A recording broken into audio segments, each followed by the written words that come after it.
Francisco de Córcoles y Martínez was a Spanish soldier who served as governor of Spanish Florida, a post he occupied between 1706 and 1716. Career. Early years. In his youth, Córcoles y Martínez joined the Spanish Royal Army. He had a leading role in the military, which allowed him to rise from cadet to sergeant major and, later, captain. In 1685, Córcoles y Martínez moved to Gulf Coast, where he excelled, having an important role in the Spanish search of Cavalier de la Salle's colony. So, he participated for more than 12 years in the military campaigns of Catalonia, Ceuta, Palermo, Gibraltar and Milan, and he was a prisoner of war in France. Governor of Florida. As a reward for his services, Córcoles y Martínez was appointed governor and captain general of Spanish Florida in April 9, 1706. In 1707, while Córcoles y Martínez governed Florida, much of Pensacola, Florida was burned when Fort San Carlos, Austria was besieged by a large Amerindian force. As governor of Florida, he fought against several troops of the province of Carolina in defense to the Spanish province, leading volunteers and some boats to a Franco-Spanish expedition in September 1706.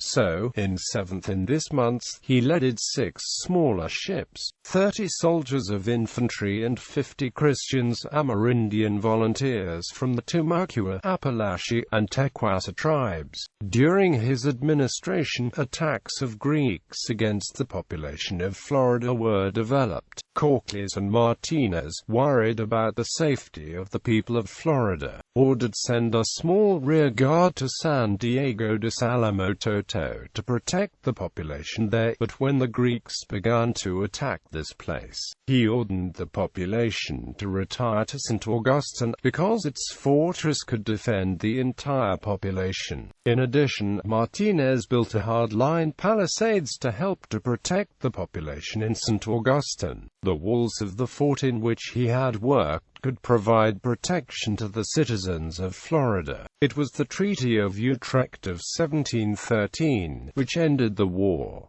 During his government in Florida, he had troubles with other notable peoples in Florida. So, he had faced with the second-in-command of the Florida Presidio, Juan de Ayala y Escobar, because he captured English ships of food in South Carolina and was selling the products at a high price for a hungry population. The confrontation was developed in the public square of St. Augustine, where Córcoles y Martínez tried to imprison Ayala, but the whole garrison threatened to mutiny and he not imprison him. In addition, in 1715, Córcoles y Martínez suggested sending 200 Galician families from Spain to Florida in order to increase the reduced Spanish population of the province and promote agriculture.